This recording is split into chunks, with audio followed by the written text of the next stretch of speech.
but you guys are partners in this business. So maybe you just kind of briefly describe what the business does. Sure. So we're the Earth group of companies, which is Earth Water, Coffee, and Earth Tea. And we sell coffee, water, and tea in 14 countries around the world. We're the only product in the world with the United Nations logo on the product. And we give 100% of our profits to the United Nations World Food Program to fight world hunger globally. 100% of your profits. So when I tell a business class that, they start scratching their head thinking, well, how do you survive? How do you run yourself as a business then? Can you give us a little bit of insight on how that works? Yeah, for sure. So, our contract with the UN essentially stipulates that after we pay for all of our operating costs, everything that's left over is kicked back to the UN. So we pay for the bottles, the caps, the labels, shipping. We have very little marketing expense coming up to stuff like this as our type of marketing. But we actually have written into our UN contract that we have to have a minimum financial obligation that we meet every year. And even in the bad years, we were essentially operating at a loss, working second jobs, pouring money back into the company to meet that obligation to them, to maintain. We're actually the only product in the world ever to bear a UN logo. So in order to continue working with them, again, we met that commitment no matter what happened in any given year.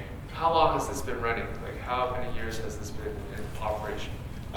We're just actually in our 10th year, so 10 years. Yeah, thanks. Yeah, we've had our ups and downs. And when it started, the company started in a campus apartment just at the University of Alberta, basically. We moved to a small garage, moved to a slightly bigger garage. We ran it with an old van and one laptop and a cell phone, essentially. So this is kind of you hear about these entrepreneurship stories starting in garages. Why the garage? Like, why did you guys say, okay, we're gonna? Well, that's all we had. Yeah, literally.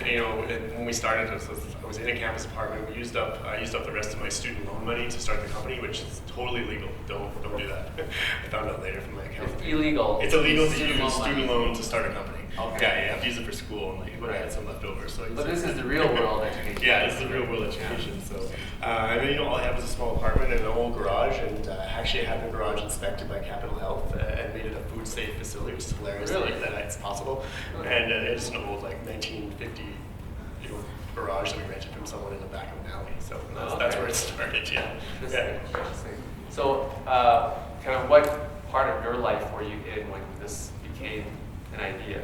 Like, where were you? Were you? Yeah, myself, Kori and I both consider ourselves incredibly lucky to have been born in Edmonton. Never really wanted for anything, went on ski trips with the family, grew up playing hockey, all that good stuff. And through some travel, our eyes were open to kind of how the other side of the population is living. My parents they still continue to run a medical mission that goes down to Ecuador every year. And they started that when I was 12, and I used to help them, pack up bags and do whatever I could as a kid in the house, just begging them year after year, I want to come down and experience this with you. They would come back with these incredible stories and photos of these lives that they were changing. And finally, when I was 19, they let me come down for the first time. And again, my eyes were just truly opened, and I was lucky enough to have met Kori at the time that he was coming up with the concept of this company. We were working in a ski shop together. We'd work Sunday afternoons. It would be dead in the store. We'd just be, talking about the idea, he'd be listening to his idea, and begged him for a job for a few months, and found that he was busy enough to bring me on. So you guys were around 19 years old? I was 19 at that time, yeah. I was a little bit older. I'm a little older than that. So I had just finished at U of A. Not quite actually finished, but I still... When you say finished, was mentally finished? Mentally I was finished. I'm still 2 classes short of my political science degree from the University of Alberta. So I'm always trying to talk to you and let me take a couple of classes. So this is 10 years ago, right? This is 10 years ago now. Gordon's our associate dean. How long do these things last? Is there an expiry date on credits? Does that work? Can I still come back and finish up? Technically finished? Yeah. Well, we'll talk about that. Yeah. So I had just finished up and started the company, and I was working at the ski shop at the time. And before I kind of came up with the idea, as Matt was, I was born in Edmonton, and ski trips and playing hockey. Never needed anything. My very first trip outside of Edmonton was to Nepal while I was in school, and I went on a Mount Everest base camp expedition. And we were 2 days below base camp, and going on this small, rocky, narrow path up towards base camp, and we passed an old man on the trail, and he was going the same direction as us. And I was dressed as your typical North American tourist with my North Face down outfit on, and there was a 16-year-old kid behind me carrying my bag and going up towards base camp. And we talked to this old man who was going the same direction as us through our interpreter, and he was carrying this enormous basket, which you would sort of typical think of when you think of Nepal porters and Sherpas. And he was getting paid 25 cents US a day. He had no shoes on, so he's barefoot. no gloves, just ripped pants and ripped shirt. And we asked him what he was getting paid, 25 cents a day to carry up like a mountain essentially. And we looked inside, there's just cans and cans and cans of Coca-Cola. So at that point, I realized, they're directly or indirectly, some of the biggest companies on the planet are making money literally off the backs of the poorest people in the world. At the time, Nepal would have been the third poorest country on the planet. So when I came back home, started thinking, why couldn't you have a company that could compete with the biggest companies in the world, have a great product, have a cool culture around your company, hire the best and the brightest, pay everybody a fair wage, but at the end of the day, we would give everything we made back to people who really needed it. And that's sort of where the light bulb sort of happened, I guess, when you think of that. Let me kind of drill into this for both of you, because when you experience something that makes you think about the world and kind of what's happening, and when you first hear about the story, and I think many of us may relate, perhaps it's a movie or something that we've experienced firsthand, something that kind of shocks us a little bit. How do you go from that point in which there are probably certain emotions running through your mind to the point of you talk about all these concepts and issues that you want to actually commit yourself to doing that? How do you make that leap? Or I'm not even sure if it's a leap, but how do you take yourself from that point to the point where you say, I'm going to do something about this? Yeah, I think for us, the motivation comes from, again, being born into this. We almost feel like it's our responsibility to be doing something to make the world a better place. We won the genetic lottery being born here in Edmonton, being born in Alberta, and that leap was made again because we see how people are living out there. And over the last couple of years, we've had the chance to go down and see firsthand some of the projects that we're funding, and there's nothing more motivating than that. Going out, we were in Bolivia a few months ago, and seeing these kids who were walking 2 hours to class every day. 2 hours up these hills, no shoes on them, they're carrying all their books and everything, and they're going simply because they're getting that one school meal that we're providing. The parents are forcing them to go to school because it's one less meal that the family has to worry about. Seeing situations like that, we were in the Philippines where we saw these communities that had just absolutely been ripped away by flooding, and the human resolve there was so strong to just dig our heels in, rebuild. Seeing these people dealing with the most catastrophic of circumstances and just digging their heels in, that's where we get our motivation from. So you mentioned that your parents was doing work in Ecuador, and that you had the opportunity to see that at a young age, and you were traveling when you first experienced it. So did travel really play a large part in your broadening horizons? Yeah, for me, and I think for Matt as well, travel did. You can watch it on TV, you can see a movie, you can read the news, you can read a book or paper, whatever it might be. Until you see it and smell it and experience it, you don't really understand that we are really lucky. It's we take it for granted every day, right? That it's a great place to grow up, it's a great place to live, and that 99% of the world does not live like we do here, and you have to sort of see that. And that was a big eye opener for me because, to be honest, I grew up spoiled. It really was. When I look back, I didn't need anything. I was always complaining about just useless crap, right? So, right. So it was a big eye opener. It was the travel for me, just to understand what was going on, and not like on a vacation to all inclusive to Mexico. Those resorts where you're those don't really work. Yeah. You gotta go somewhere and experience or go for a couple months and just understand what happens. Yeah. Let's talk about the UN connection here, because it's interesting and quite impressive to say you're the only product that has a UN logo on it. That's still true. Do you know of any other attempts by the UN or other companies that are trying to create something like this that you guys have? It's funny, we sit kind of on this, what do they call it, the Council of Business Leaders, stakeholders or something. We go to these meetings and it's Pepsi and Kraft and Unilever and Vodafone. Some of the world's biggest companies. The executives that they send are probably, getting benefit packages bigger than our annual revenues. And we sit there, and these other companies are, Pepsi will write a $6 million check to the WFP. Don't take this the wrong way. The efforts that they're making are incredible, and they are making the world a better place. But they don't even follow up to see where that money went. They don't send people into the field. They don't use that to try to spread the good word of what the World Food Program is doing. So as far as we know, the WFP calls us kind of their pet project because they haven't done anything like this before, and they're working really closely with it to support us, which we're really excited with their support. Our donations have been growing annually to them, even through the bad years, and they really, really want to see us succeed. So. How is that dynamic when you're in a room with these other large representatives from other large corporations and you're the pet project? Do they look down on you, or do they say, "Oh, good for you, keep doing what you're doing"? Yeah, I mean, it's comical, really, when you sit with like the vice president of Pepsi or like the owner of Heinz Nutraceuticals, whose last name actually is Heinz, like one of the wealthiest people in the world. Okay. And we get a chance to tell our story, and I think most of the time, I don't know, it's comical more than anything. They all came on private jets, and we used points, and we're staying in a hostel down the street, and we're like ironing our suits in a room with like 6 other dudes in bunk beds because that's all we can afford in the evening. So that part's pretty comical. But I mean, I think the story does connect even with these people. Whether most of the time I think they just shake our hands and say good job and go off to the rest of the world. But once in a while we meet someone who really does like understand what we're trying to do and really sort of connects with it. And even at that level, which is really cool because we can make those connections and hopefully do partnerships and work with them moving forward. So, has there been any positive stories coming out of that? Any partnerships? Any potential things? Yeah, there was a company called DSM, which stands for Dutch States Mines, which is like the largest nutraceutical company on the planet.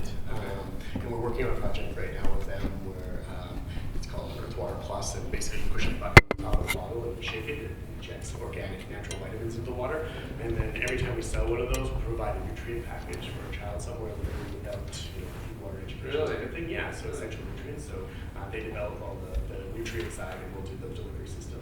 We've been working on it for a couple of years now, so it's still a long-term project, but it was neat to be able to make a connection with the president of one of those companies who really took the time to sit with us, and we'll take our calls on the call. And that's not the only example, but that's one of the better ones. There's some pretty innovative stuff that you guys are connected with, and I'm going back and forth with the story here, but from the first experience that you had to kind of motivate you guys to start working on this to the point where you got the UN connection, because I'm assuming that's played a fairly large role in your success, the opportunities that you've had, right? To get the partnership with the UN? Yeah. Yeah, and I mean, you can't exactly call it the United Nations and say, hey, we're going to put your logo on our product. That was 6 months of sending faxes, emails, sending packages, business plans by DHL, FedEx, Canada Post, calling every number on the website until finally someone called back and said, if you just leave us alone, if you stop calling, you can have 10 minutes in front of our Ottawa office. And in that 10-minute meeting, I'm lucky enough to have met someone who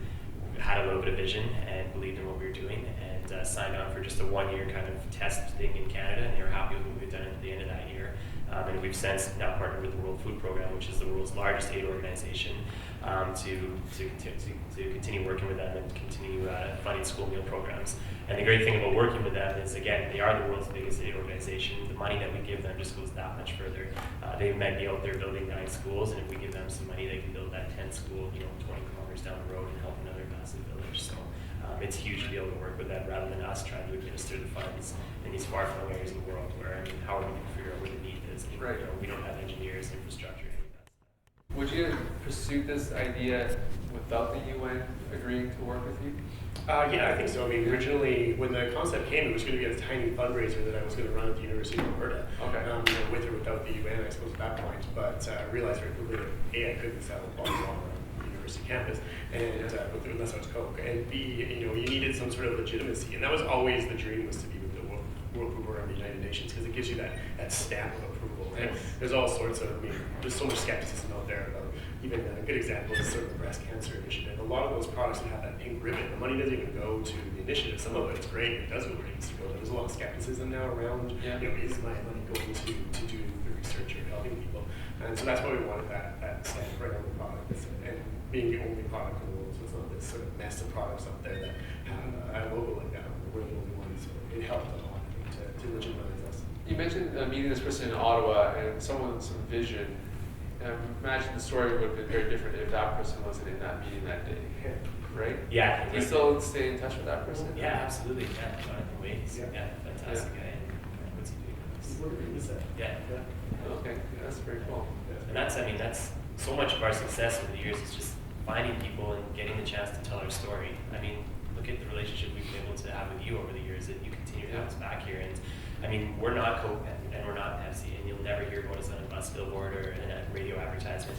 So coming out and doing things like this is huge for us to get our story out there. So it's finding people that believe in what we're doing and are willing to kind of go the extra mile rather than just saying, "Oh, that's a nice story, good for them," kind of thing. So, well, I mean, I think your guys' story is great. I think what you guys are doing is admirable. But let's talk about maybe the skepticism. You talk about the pink ribbon, and we talked about greenwashing last week's class. And then people call it pink washing with the whole breast cancer awareness. And there's always going to be 2 sides to the story. What are kind of the skepticisms you guys have had to face? Well, wait, there's two sides. One is obviously the donation side, the money side, and the other is the environmental side. So if we want to talk about the money side, yeah, we've had people claim that the money's not going where it's supposed to, and all sorts of people that don't really agree with what the World Food Program or United Nations specifically does. Right. There's a real disconnect between the humanitarian side of the United Nations and like the General Assembly or the Security Council, what's going on there, even though they're very, very separate things, but most people don't disconnect those two things. Right. And don't realize how big a humanitarian agency the UN actually is. So there's a lot of people that don't believe that the UN is useful and does anything at all. Sure. So that's tough, particularly in the United States. It doesn't have it, which is funny because it's headquartered. It's difficult to sort of break Do through you that. find you have to be an ambassador or an advocate or defend? Absolutely, we do even it all though the time. you're not them. Yeah, we're not the You're World Food closely Program, but connected. yeah, our brand is linked forever with the Yeah. World Food Program. So we're always talking about how great they are, the great things they do, and unfortunately, when something bad happens, it reflects on us as well because Right. we're connected, right? So that's difficult, and vice versa, I guess, for them. We're trying So do you feel this pressure to kind of stay on top of the news whenever the UN is being discussed? And they're discussed all the time. Yeah, to a People are going certain to talk to you about For sure, to a certain extent, but I think it's also just about reinforcing the good news stories. I mean, sure, there's things are going to happen, and the UN is going to get blamed for certain things. But I mean, at the end of the day, the World Food Program is providing food aid to 90 million people a year. I mean, they're out there on the front lines. They're not taking sides. They're helping the 11 million people, Syrian refugees right now out there. I mean, they're doing what it takes to get that job done and help these people. So I think you just need to reinforce those good news stories. I mean, if they weren't there, I mean, what's the alternative, right? Right. Things are going to go wrong, but That's a good point. What about the environmental skepticisms?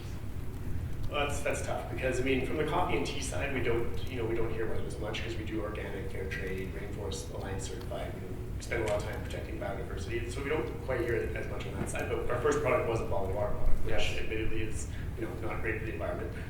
So we do have to deal with that a lot, and we do that by trying to stay on the forefront from a technology standpoint that it's 100% recycled plastic, and we do glass bottles that are refillable in Europe. We are the only company in the world to do Tetra Pak water, which is a paper-based product that's completely carbon neutral. We're the first company in Canada ever to do biodegradable plastic. We did that. We're always doing something to sort of stay on top of it. We source everything locally, so it's not like one water that we ship all over the world. So this particular bottle is from Edmonton, Alberta. So the labels, the caps, everything is as close to the market as we can get to keep our carbon footprint down. It also keeps us more competitive. We put the Evian model and we ship it all over the world from one place. It just doesn't make sense. So from that point of view, we try to stay on top of from the environmental point of view. So and in Alberta, it's like 98% recycle rate. So it's actually this PET plastic is the most environmentally friendly water packaging for Alberta. That doesn't necessarily mean that's the way it is in all markets. Where do you get the most skepticism from geographically? People here in Edmonton, in kind of your home base, or in other countries? more so here. I think that, recycling programs are so much further ahead in Europe, and we're using the Tetra Pak over there. I think it would be here for sure. Yeah. And why do you think that's the case?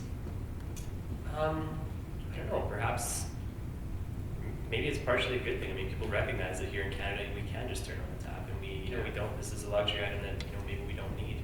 Right. At the end of the day, I mean, Kori and I are the only bottled water owners who tell people you don't need to drink bottled water. There's, this bottle is old enough. We filled these up before we came here, and when we go to events, we sell stainless steel bottles, and we refill bottles for free out of big 5-gallon jugs. And all we're saying is that you're going to buy it, which people are going to do. I mean, the bottled water industry is growing at 9 to 10% per year versus pop and juice, which is declining year after year. All we're saying is if you're going to buy it, why not, direct those funds into something that's going to benefit humanity. Mm-hmm. There's been a lot of talk around entrepreneurship. It's become mainstream media fodder now, right? You have Shark Tank, you have Dragon's Den. Have you guys ever thought about using those platforms to get your message out? We have. In fact, we were shortlisted for Dragon's Den.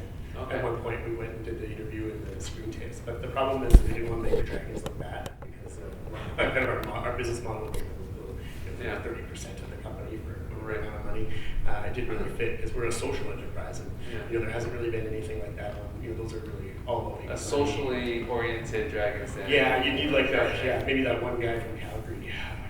Brett Wilson. He could have his own show, maybe, and do something like that. But the rest of them really don't fit that model. And that's kind of the shtick is not to be like that. So, we have raising money in the past hasn't been a huge huge issue for us, and we've been good at that. But the problem is raising money from the right groups, right? It's easy enough to get people to write a check, but you want to make sure whoever you're getting investment dollars from is aligned with your goals and your vision, and you understand what we're trying to do and accomplish. And that's hard because a lot of people just have dollar signs in their eyes, right? Yeah, right. So I'm just wondering, from the perspective of the students here, they're sitting here thinking, okay, well, I'm in school, and did you finish school, or what did you say? So not quite done yet. Not quite done yet, and so, what kind of takeaways can they have from hearing your story? What kind of advice do you have for them in terms of what to pursue with their careers? I think be flexible and open to opportunities that are coming along. I was very lucky to have met Kori at a time when I was in school, and I just thought this is an opportunity that I think I want to pursue. But most importantly, it was something that I was incredibly passionate about. And that meant that even in the bad years, I mean, if we wanted to clock back about 4 or 5 years, this company was essentially insolvent. So we had let go of all of our staff, got rid of our office, suspended our salaries for years. We were pouring 40 hours a week in from another job into the company. And I mean, we just dug our heels and we battled through it because we were both incredibly passionate about it and we want to see it succeed. So I think if you're lucky enough to find something that you truly believe in, stick with that and weather the storm and do whatever it takes to come over the other end. Yeah, I think a lot of what Matt said is 100% true. That's exactly it. And if we go back to one of your previous questions, what was sort of, what made me take the leap? I think it's regret. You don't want to, remember sitting down with the idea and talking to my dad one day, and I said, I have this idea, but I don't know if I should do it. And he's like, well, you don't want to end up, 40 one day and, wake up and be like, I should have done that. Why wouldn't I should have tried that and see what happened, right? I mean, at the time, going bankrupt, when I all owned was a bike and some student loan debt. I mean, there was really no downside to trying, and I never wanted to wake up one day and be like, that was such a good idea. It could have been something cool, but I never tried it. I just never wanted to wake up one day and have that feeling that I didn't give it a try at least, at the very least. So what is life like now? Like you're in the midst of this, 10 years in, when you wake up, what kind of mindset do you have? Yeah, we're having a lot of fun now. I mean, since we were here, 3 months ago, we've since made another donation. We provided another 250,000 meals. That puts us at 1.5 million meals provided over the last 4 or 5 years here, which is something we're really proud of because, I mean, literally we were this close to giving each other a hug and moving in opposite directions, but we didn't been able to achieve that. So, and along with that has come, just tons of new people hearing our story and picking up our product. There's a major hotel chain just down the street that's picked up our products. We were on Toronto speaking with a massive nationwide brand that's we're this close to closing, we think. I mean, getting to that level where we're having these discussions with people is a lot of fun because the flip side of that is that if these things come through and all of a sudden, we can double our revenues, well, we're at least doubling the amount of meals we're providing. We're providing 250,000 meals a year right now. We will hit 400,000 this year, and we want to hit 1 million by 2 years from now, and then we want to hit 5, and we want to hit 10, and I mean, that's a lot of fun getting to that point. Sure. And I think some of the fun comes from just hopefully inspiring some people to do, to think about business a little bit differently, right? Yeah. I mean, one of the stats that kind of blows us away is that the World Food Program figures it costs about $30 billion to end world hunger, which is a massive amount of money, right? Okay. It's $30 billion. It's not even on the scheme of things, not, but $30 billion to end world hunger. But if you took, that would be like if everybody who lived in a G7 country, in Canada obviously, bought like a handful of products, our products for instance, if we were available in every G7 country and you went out and bought 20 of our products every single year, we could end world hunger. That's enough. That's how simple it would be. So right. We really think that it's totally doable, and we want to get there. That's obviously our goal is huge. Like we're barely getting started is what we think. It's a change of mindset though, right? You guys have that, but it's convincing other people, or not convincing, but sharing the story, sharing those good news stories. Yeah. And getting people. That's been our biggest challenge over the years is getting the story out. I mean, the product can be on a shelf, but if you don't understand what the product means or the story behind it, you're not going to grab it. But if we get that 10 seconds to talk to someone and say, this is the story behind the product, when we've got them, they like the products, they're going to buy them forever.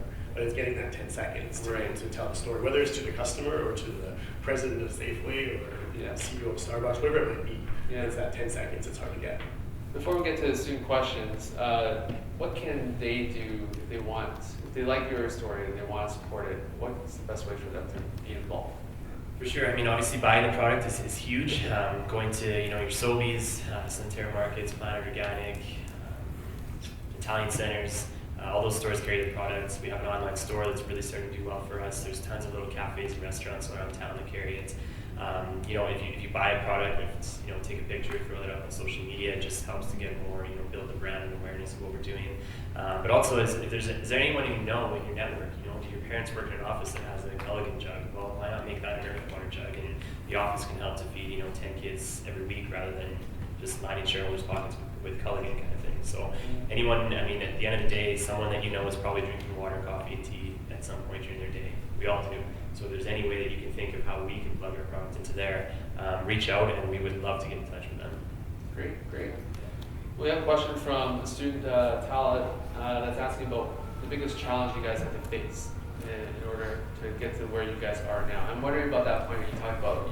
You're this close to just hugging each other and walking separate ways. I think that was probably it's not the only big challenge, but that was one of them. We were, we stopped answering the phones because all it was people phoning asking for money, these people with money to all these suppliers, and it was tough. We just didn't have any money. How long ago was it? 5 years ago now? Yeah, 5 years ago. Yeah, so 5 years ago, things were terrible. We had to, like Matt said earlier, we had to lay off all our staff. It was just Matt and I left. We got rid of the office, so we were working in, back to a garage. Things went backwards really quickly. We lost a lot of our customers.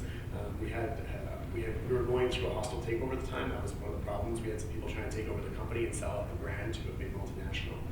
That was a big problem for us, and we were fighting through that. Not to mention, we had suppliers. This is during the U.S. crisis, so all of our U.S. suppliers were all going out of business. Like people that have been in business for 30 years, all of a sudden, they were gone the next day. We had no supply left in the United States. We had the U.S. penitentiaries. So we had just back up. We had a warehouse in the States that was supplying all of California. The warehouse went bankrupt and sold all of our product to the U.S. penitentiary system, and then went bankrupt an hour later. So they basically stole all of our product, sold it to the jail system in the U.S., which is weird. So there's inmates drinking earth water, which is really weird. Yeah. And then they went bankrupt an hour later. So we lost all of our product, and we didn't have any money for lawyers, and it just kept getting worse and worse and worse. Snowball effect. Right? Yeah. And like Matt said, when we're just sitting there, wow, we're beyond bankrupt. We're so insolvent. We can't see the other side of the tunnel. Was this a matter of weeks or months or days? It was quick. It was maybe 6 months it all happened. So all this happened. We lost $750,000 in cash because of the suppliers going bankrupt. We had faulty product. We had all sorts of problems that could list. And it all sort of happened within probably half a year to a year. And then Matt and I had to sit down and have the serious meeting and be like, look, we can turn this around, but this is what we're gonna have to do. It's gonna suck for the next little while. And like Matt said, now it's fun again. We're having a great time. And that's actually when we started to turn things around. It's when we started having fun. Look, we could go out of business at any second. We might as well do our best and have an awesome time doing it. That's an interesting point about if you guys are a partnership. You guys are also friends, right? You guys started off working together in the ski shop. Who made that? Who said that first? Should we think twice about this? Or do you guys both kind of approach that? In the bad days? Yeah. Who's leading that discussion? I think we probably just saw in each other's eyes during those. Just looked into each other's eyes. It was okay, let's go for coffee tomorrow morning and write down this laundry list of 17 issues that we have to deal with, and I guess we're gonna do this. Yeah, let's do this. Let's start with number one, and bury our heads into this problem and fix it. And 3 months later, we started problem number two, and we're still kind of working on one of those last issues right now that we're shedding, but beyond that, we're now able to just focus on having fun, doing stuff like this and getting out there making presentations. And, now we can see in each other's eyes that it's all good. It's all good. Right. Neither of us wanted to admit defeat either, right? I think we both have that personality. We're like, no, we can't call it. We gotta keep fighting until the last breath is gone, right? So, and just as soon as you started seeing a little bit of progress, turning things around, then the excitement comes back and the hunger comes back, and you just want to go. So, and just for the turnaround, we've had our best 3 years we've ever had. The company's doing awesome. We're hiring people. We're growing. Like Matt said, we just fed 1.5 million kids, which is incredible. We got a multi-year deal with the World Food Program. We're in 14 countries selling products. We have offices in Portugal, Holland, France, South Korea, as well as the head office here in Edmonton. We opened up our first cafe in South Korea, Earth Crew Cafe, which is a pilot program we're working on. We're going to get 2 more cafes opened up in Europe, as well as one in Edmonton. So it's an exciting time. I know we talked about the bad times, but things have turned around now. We're doing really well now. Yeah. It's exciting. What makes it work between the two of you? Let Kori down, because I know that he in the bad years was going through the same stuff that I was doing. Families, you got to turn this around, and our incredibly supportive girlfriends who were both nurses and have kind of weathered the storm with us and supported us through it all. And yeah, I don't want to be the one that's drops the ball and turns us into dark corners. Right. Let me ask a question about your success around the world. You talked about Europe and Asia. What is it about those regions that made you guys successful? Is it a cultural thing that they embrace this idea more? Yeah, you know what? The idea actually works better in Europe than it does here, just because they seem like they're about 4 or 5 years ahead of us from an environmental standpoint, from a social standpoint. They just seem like humanitarianism is really a little bit more culturally ingrained than it is here. It's becoming more and more here for sure. But Europe, it just took off quicker. There's also not the same exclusivity deals. The laws are different around Coke and Pepsi's ability to, for instance, have an exclusive deal with a school. Those aren't allowed. Those are against the law in Europe. So it allows us to access the market. So we have greater access to the market for sure in Europe, and Asia is a similar situation. And then population. Korea, we just launched in South Korea. I mean, it's one of the highest population density countries in the whole world. So it's half the size of Alberta, but it's got 5 times the population of Canada. So it's really nice to be. And so those numbers work well for us. Canada's a tough place to do business because there's so many people spread over a humongous area, and we're shipping products, so that it makes it a bit more difficult that way. So it has worked, in Asia and in Europe as well. Have you guys ever thought about, I was just going to add to that too. I mean, part of what got us into problems in the early days was that we spread ourselves far too thin, and we're spending money in all the wrong places. And we tried to open up in Japan, but we tried to do that ourselves. And I mean, what do Kori and I know about the Japanese markets? We don't speak the language. We don't have the time to be over there. But now we've got these country directors in place. We've got a team in Europe and the Netherlands there who have decades of experience in the beverage industry, and they have a great customer base, but they also have the logistics part of it where they can get product to markets. So finding those experts in those markets who understand it and can support us, it's been enormous. Have you ever thought about moving your head office, or do you plan on staying here in Edmonton despite the challenges of Canada? I think the more we leave, the more we appreciate what we have here. And first and foremost, our families are here, and we appreciate that more than anything. But the community in Edmonton is really starting to embrace us. The business community is what am I trying to say? They're out there kind of tooting our horn, so to speak, and raising awareness about us. And the media is getting on board, and we owe a lot to Edmonton for our success. And I don't ever want to leave here. That's great. And the business environment in Edmonton is great. I mean, the cost of living is reasonable. It's easy to do business here, so Edmonton's been good to us, like I said. I have a question from Areta. How many employees do you guys currently have? Maybe around 12 globally. So we have a very small crew. Country directors, and we have a few people working here, but we contract a lot of stuff out, like design work, logistics, manufacturing, production, just because we're not experts in that. So we've learned over the years to let the experts do that. So our designer, she's awesome, she's in Edmonton, but we pay her in coffee. Like she gets 2x coffee a week or something. That's what she gets. Yeah, it's all she wants. But we're lucky, and websites and things like that are, basically companies have not donated, but basically doing work for free essentially to us. So we've been lucky that way. But growing the team is something that we're focusing on right now, trying to get great people in place, but making sure we find the right people, which is tough sometimes. Any other questions? Anyone want to ask questions? Not on No Soapbox? Yeah, in the back. Question about how do you consider competition, like your competitors? What do you think about that? Do you do any research, any actions you take? Yeah, I mean, for our competitors, it's easy for us to find them because they're everywhere. So you got your Cokes, Pepsi's, Kraft, Unilever, sort of the biggest Nestle, biggest food companies on the planet.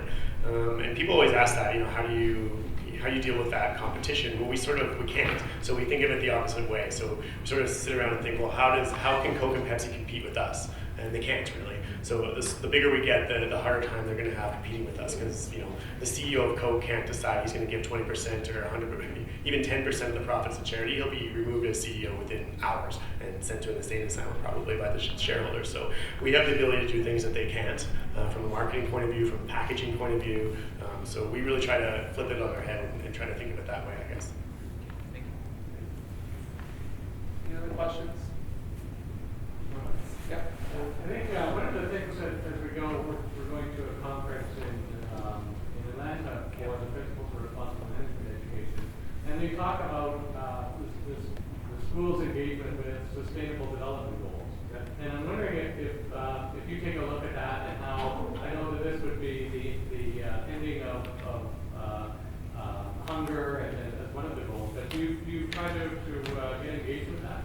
With schools specifically, or? Yeah, or with the SDGs in general. Yeah, I think a lot of those goals, I mean, we stand for a lot of that stuff, getting access to water to people. I mean, every time we build a school, there's access to water directly on the site there so that the kids can come and drink clean water. Education is a big component there as well. We're not, in the early days, we were simply just funding water aid projects, but now we kind of consider the complete package where it's food, water, and education. And it's all those things that are going to lift these communities out of poverty and lift them out of that downward cycle. So, and as far as engaging with schools, I mean, that's one of our biggest things right now is because we can't get near, University of Alberta or Grand McEwen, but we do have a lot of high schools and junior highs that are coming on board now. We have kind of blocks of students in these schools who are going and lobbying to the principal saying, we want to carry Earth water products, and they're pushing against the administration. But they're also going out and using our products in their door-to-door sales when they're, they say a class is going to Nicaragua. These kids are out there now selling Earth water, so we almost have these ambassadors, evangelists all across the city going knocking door to door saying, rather than buying this wrapping paper or a box of chocolate, they're now selling Earth coffee or Earth tea. So. You guys are hockey fans, right? You guys watched the All-Star game? Yeah, we were both at the game last night, actually. Well, the Oilers the game. return of Connor McDavid. Yeah, for sure. Yeah. Did you see the All-Star game Yeah. as well? The whole John Scott stories. What it just makes me think about is, this underdog, that, people kind of treated it as a little bit of a joke to begin with, and then became kind of overwhelmingly the fan favorite, right? And it won over the corporation, the NHL, And to me, it's kind of this similar analogy here that you guys, are in the room with all these other big players in some of these meetings, but you have a really sincere, authentic story to tell. And once it's heard, once people see it, they love it. And they say, why not? We should be supporting that kind of thing. And it wins people over. And kind of the end of the weekend, we were kind of joking, half joking, but it seems like it might happen that a movie could be made about him. So my question to you is, if someone were to play you in a movie, who would it be? That's a hard question. I just threw that one in. Yeah, that's a tough one. I don't know if anybody will make a movie. If anyone has any suggestions, you can feel free to cut it into those soapbox. I do have a question from a student here, from Matthew. Any advice for someone who wants to start a company in Canada that you wish you knew that you wish you knew when you started? Advice that I wish I knew when I started. Wow. Yeah. I'm sure you've learned Top five. I think recognizing there's value in your youth.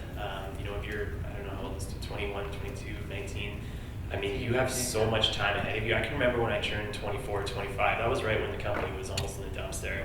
And I panicked. I thought, holy God, I'm 25, I haven't done anything. What am I going to do? I'm going to go back to school. But then I don't know who I spoke with, but I kind of calmed down and thought, you have so much time in your youth. I mean, just focus on something you're passionate about, bury everything you have in it, work 12, 14, 16-hour days, work 2 jobs. I mean, you're young, you've got that energy, find that passion.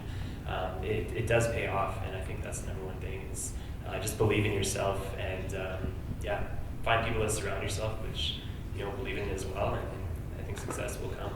And youth is an absolute term, but also a relative term too, right? I'm not trying to support myself here, but if you're a little bit older and you're sitting there thinking, oh, those days are past me, it's really just a mindset. You're talking about just having fun. Absolutely, yeah. I mean, exactly. Enjoying every second of it too. I mean, you have to enjoy the process. If you're hating every second, it's going to be terrible. Both Matt and I, for the most part, have loved every second. And also sometimes, getting over it, we still walk into meetings, and especially in Asia, and they're like, oh, you guys are a lot younger than we thought you'd be, and we don't get taken seriously.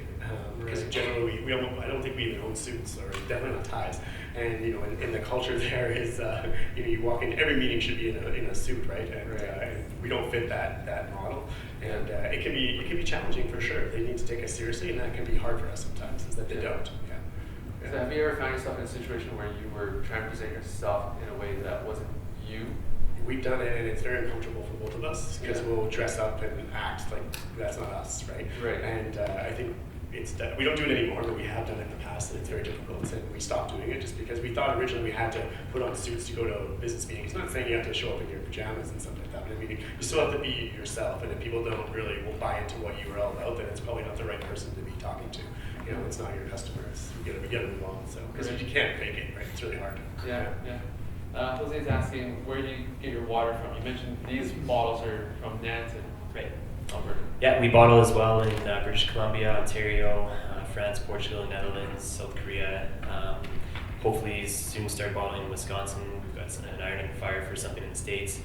So again, we've got a water broker who we approach and say, hey Brad, we need the product in this corner of the world. He's been in the water industry for 35 years. He can source the caps, the labels, the bottles, everything as local as possible. He finds a local spring and puts it all together for us. And again, as Kori mentioned, it cuts down our shipping expenses, which is great, but it also reduces our carbon footprint, which is really important for us. Any other questions from our audience? Well, I want to thank you guys very much. I mentioned to our students this week is Global Awareness Week at the CUNY, so we've been talking about international issues, international business. You guys have given us a great window into kind of your journey through that. Someone suggested that Andrew Garfield would be a good celebrity to play. I'm not sure which of the two would that be. And you play him in the Facebook would be great. Play one of those characters. In any case, I want to thank you guys very much for joining us today.